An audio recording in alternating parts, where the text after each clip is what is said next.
Okay, well, 10 out of 10 if you're going to identify the title of that song, but it's got something pertinent to do with this. Answers in an email, please, and there'll be a prize attached. So, I'm doing this lecture, 2 videos. This is the first one, quite clearly. The second one will follow. On postmodernism, this should be the end of your MS200 module, Theorising the Media, and I'm going to talk about one of the most poorly understood concepts in critical theory itself, I think, but specifically in terms of media studies, postmodernism, a set of ideas which has been grossly maligned both in the media itself and by those who have a very poor understanding of what the concepts underpinning postmodernism are. So what I'm hoping to do in this lecture is just demystify postmodernism a little before, in the second lecture, going into a postmodern theory of some importance and giving you an illustration of how postmodernism can problematize not just contemporary society, but also the role of the media in contemporary society in particular.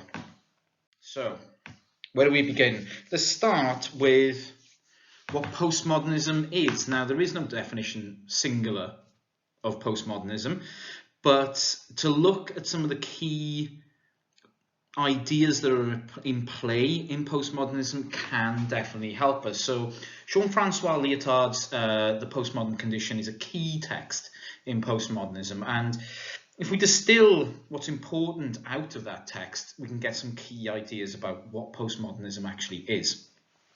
Lyotard argues that postmodernism marks the end of grand narratives.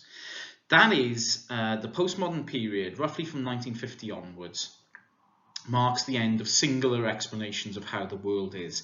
So, preceding postmodernism is modernism, and modernism or modernity, therefore, is the time of the grand narrative of the Enlightenment, and science, rationalism, and so on.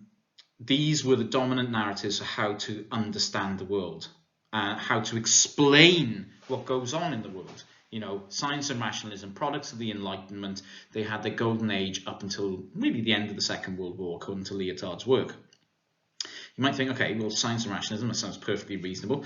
Well, yes, it does, but science and rationalism are not without problems. Science, for example, and indeed the concept of rationalism, are sort of deeply entwined with a patriarchal view of what society should be and how society operates.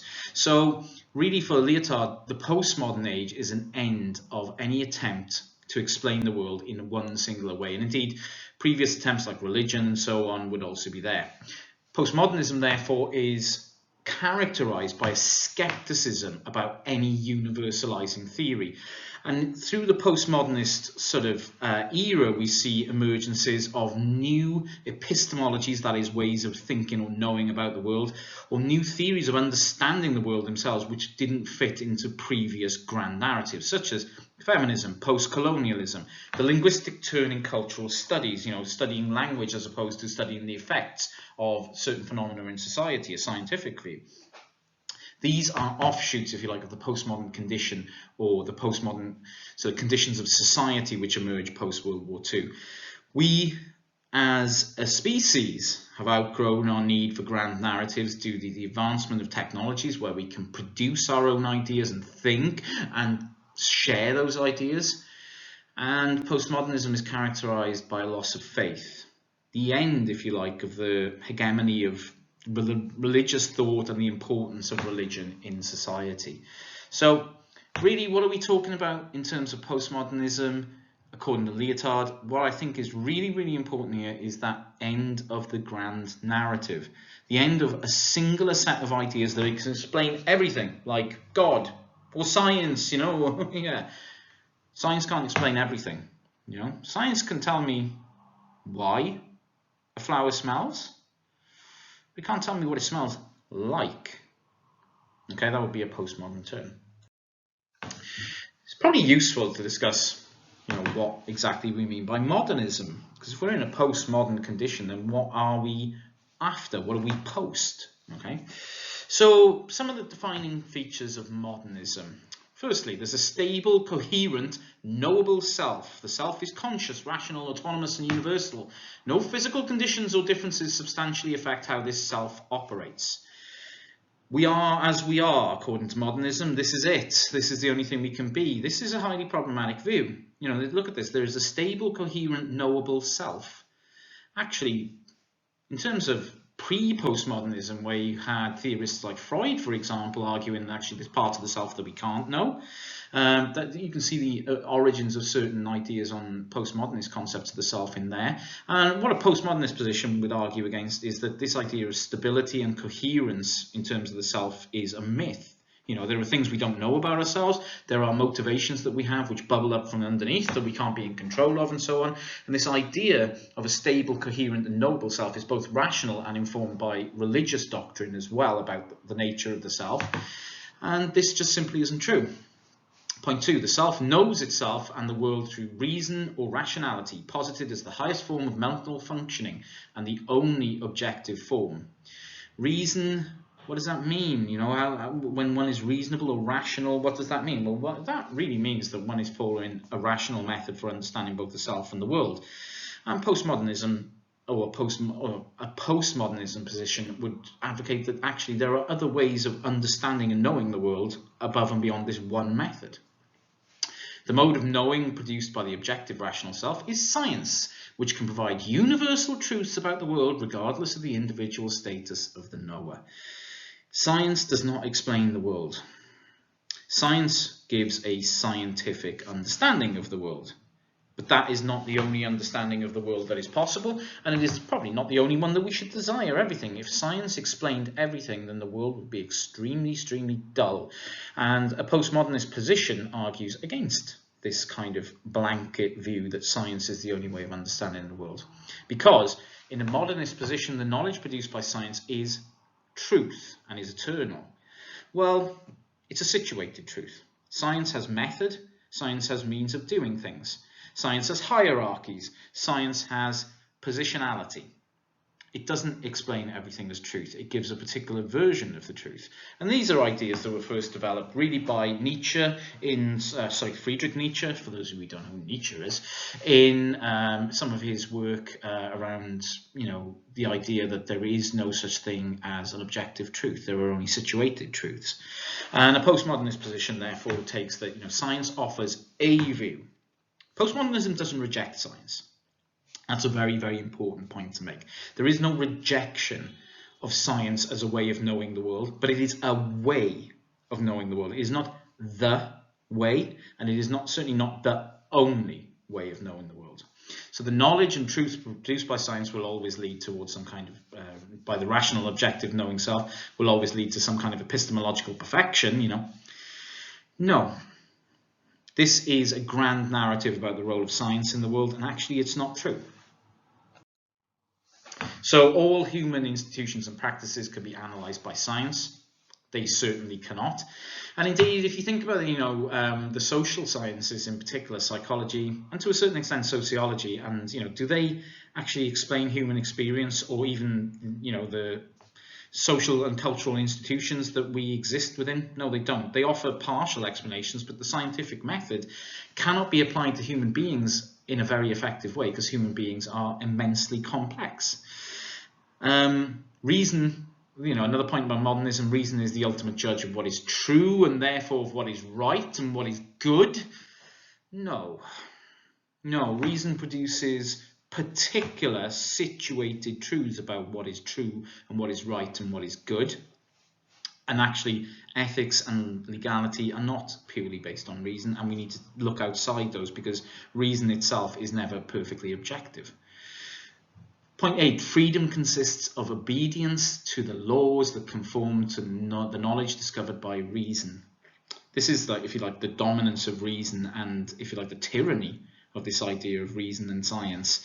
And a postmodernist position rejects that, there is only one possible interpretation of what freedom is. Indeed, this idea of freedom consisting of obedience to the laws that conform to the knowledge discovered by reason is one of the underpinning sort of doctrines of communism in Eastern Europe, for example. Now, we wouldn't consider those who lived under communism in the Soviet Union to be free, but that idea, a modernist idea, because communist countries in Eastern Europe were as modernist as any in the world, then that idea of freedom that is conveyed by modernism is deeply problematic.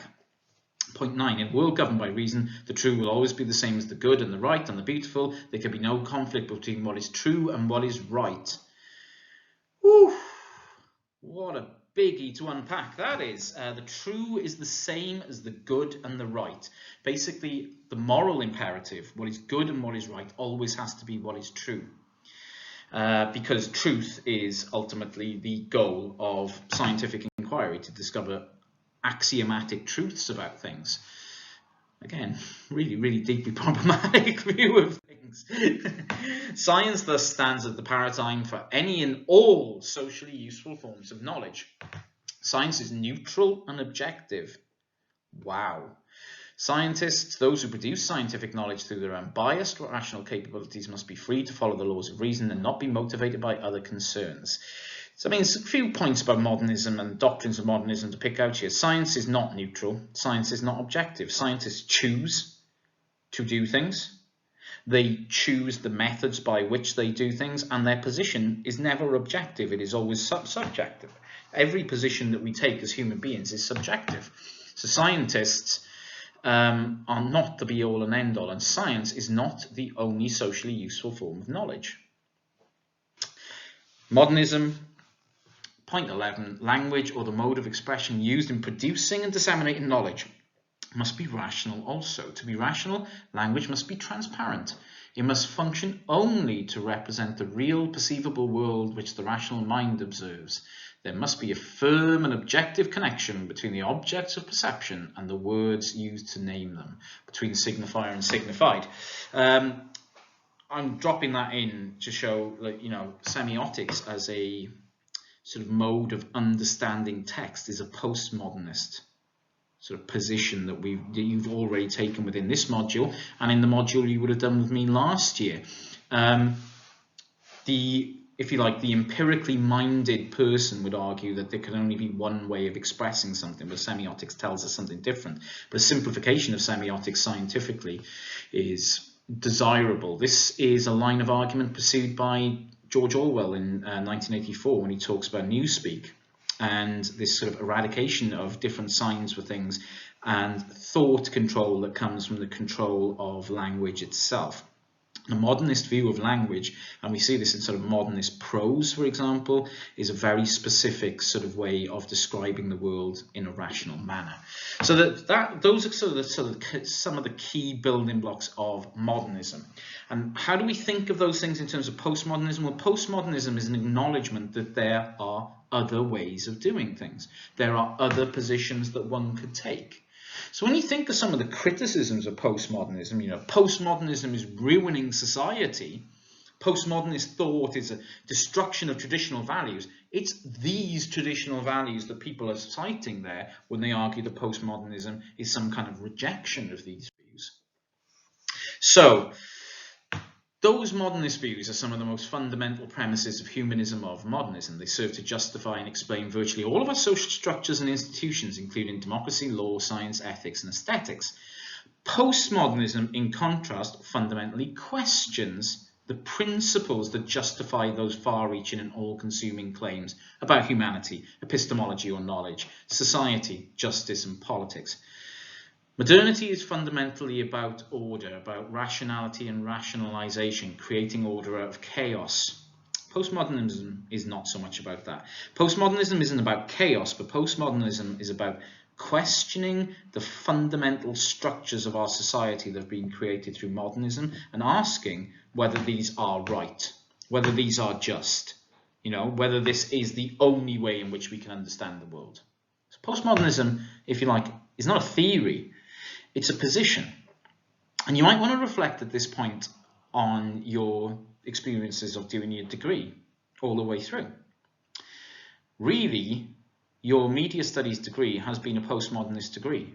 We have been encouraging you since day one to take up a questioning position to what you see in the media, how that has been constructed, what politics are at play, what political economy has been at play, etc., etc. We are giving you a postmodern education, effectively. We are asking you to fundamentally question the underlying principles that justify claims about the media being true, media being honest, media reflecting reality. We've been asking you to reflect that from day one. So I guess we're inflicting postmodernism on you, as some jackass right-wing idiot would say. So what is postmodernism? Postmodernism is an attitude of skepticism, irony, or rejection of the grand meta-narratives and ideologies of modernism, rejecting the idea of church, science, rationality, morality, objective reality. We don't get rid of these things already. Nobody is going to suggest that there is no such thing as reality, but the idea is subjective, that there is one particular position which is all-encompassing, that it can explain reality for everyone. Doesn't work like that, I'm afraid. That there's one morality that we all have to conform to? I don't think so. That rationality is one particular thing and therefore we all have to think the same? No. That science explains everything? No. That the church has authority to explain everything, including morality? I don't think so. Postmodernist position is deeply influenced by thinkers like Martin Heidegger, Michel Foucault, who was a post-structuralist, Gilles Deleuze, etc., who's very important in terms of deconstructionalism.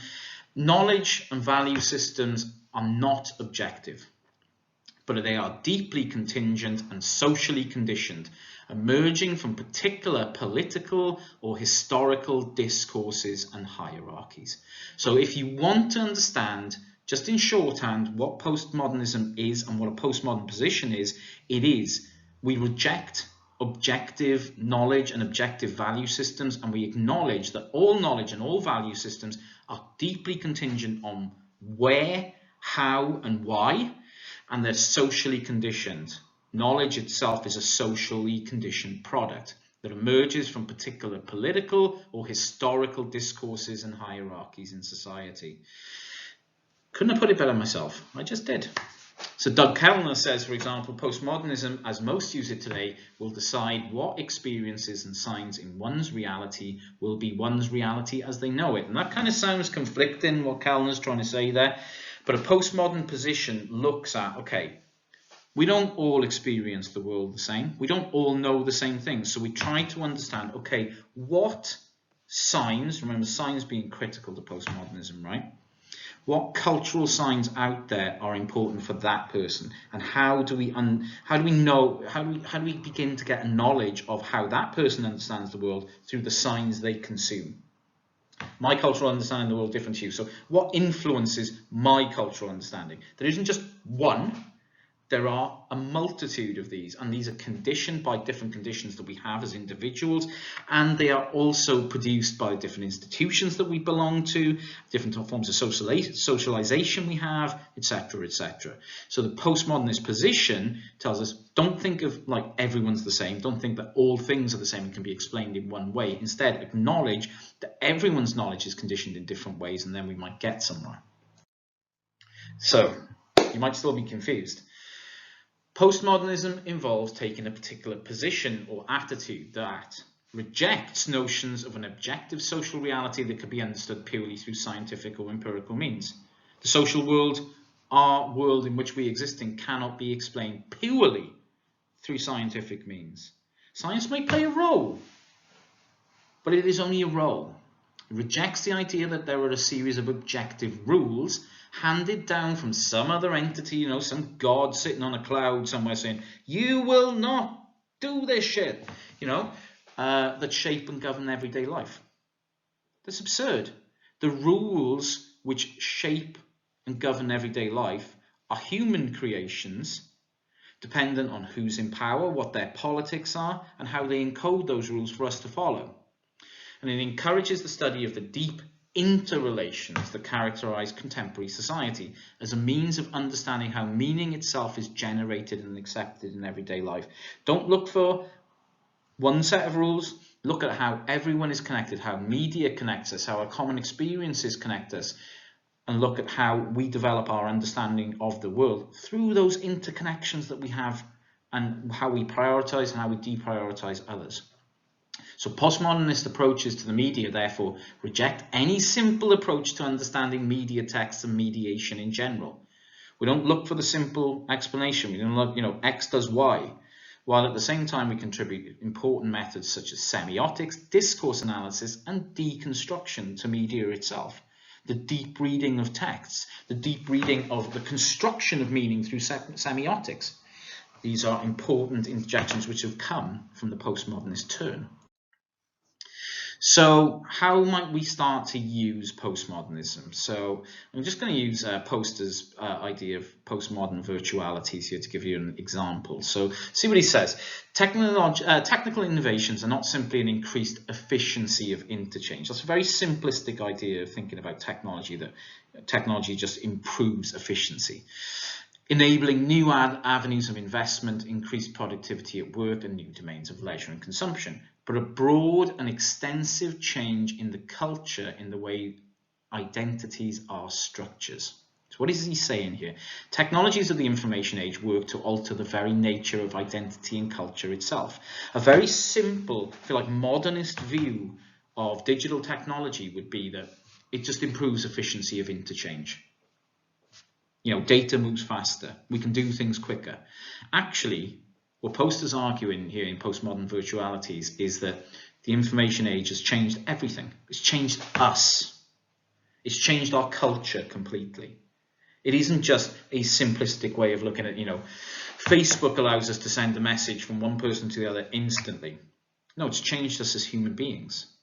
It's completely changed the way we structure our day, what we do, what our habits are, how we view other people, how we communicate with other people, how we judge other people, how we think politically, how we think socially, how we organize our social lives, how we vote. These are far more wide-ranging consequences than you could ever pick out from a modernist perspective. So media works to reshape society and individuals through the processes of information exchange and the ways that such exchange frame and position individuals in society. That is a postmodernist analysis of digital media. Yeah, it's not relying on a singular version. It's not relying on a scientific version. It's actually pushing way beyond that to look at the interconnectivity of individuals and information, to see that, the entirety of human experience is actually being changed by the presence of the information age and the technologies we use in the information age. So I'm very interested in virtual reality, as many of you know. So the term virtual reality in real time attests to the force of the second media age in constituting a simulational culture. The mediation has become so intense that the things mediated can no longer even pretend to be unaffected. Culture is increasingly simulational in the sense that the media often changes the things that it treats, transforming the identity of originals and referentialities. I think, what the hell does that slide mean? Oh my God, nobody told me the second year was going to be this difficult. I'm going to go home and cry. Relax. Let's unpack this a little bit, yeah, because that's what we're here to do. We're postmodernists. We're here to unpack this stuff, find out about it. A simulational culture. Virtual reality is really the perfection of a completely simulational culture. And this is a postmodernist analysis of culture itself. Culture, defined early on, traditionally by television, but also in the tools of the internet and the platforms that we use in the internet age, is not real. It's increasingly simulational. And all virtual reality is a perfection of that simulational culture. It is a created culture. So the mediation, remember, mediation is what all media does. It stands between the message and the receiver and mediates the message in particular ways. The mediation has become so intense in things like virtual reality and real-time sort of media streams that the things which are mediated can no longer even pretend to be unaffected. We are not in touch with the real world. We are only in touch with the simulation of the real world itself. Virtual reality is a perfect example of that, where everything is simulated. So culture itself becomes a simulation, in the sense that the media often changes the things that it treats. You can think of a lot of examples of that where, you know, misrepresentation of things in the media is extremely important. Transforming the identity of the original event and referentiality into something else. In the digital age, we live in an age where we see things photoshopped, things altered, people taken out of images, images re-rendered, images remixed in order to create new meanings. That means the culture that we are experiencing ourselves is simulational. I never post anything to Instagram unless it's got a huge amount of filters on it. It's not the thing out there. It's been completely changed by what the affordances that Instagram gives me to create a simulation of reality itself. Instagram as a platform is a simulation of reality. And we consume Instagram continuously, but we're not consuming reality, we're consuming the simulation of the reality itself. This is a postmodernist way of thinking. This is a postmodernist analysis of the reality of the world around us. This is what I mean by a postmodernist position. We recognize the role of media technology and media itself in creating a simulation of the world, not something which is real. The real is out there, but we consume the mediated version of it, which is a simulation of it. Very postmodern. Okay, part 2 coming up shortly. Well, instantly if you click on the link, right, it's mediated. It's coming up shortly for me because I've got to wait for this video to process, got to go make a cup of tea, etc, etc. But for you guys who are not consuming this in the same time as me, it's a simulation this time. It's wow, postmodernism, man.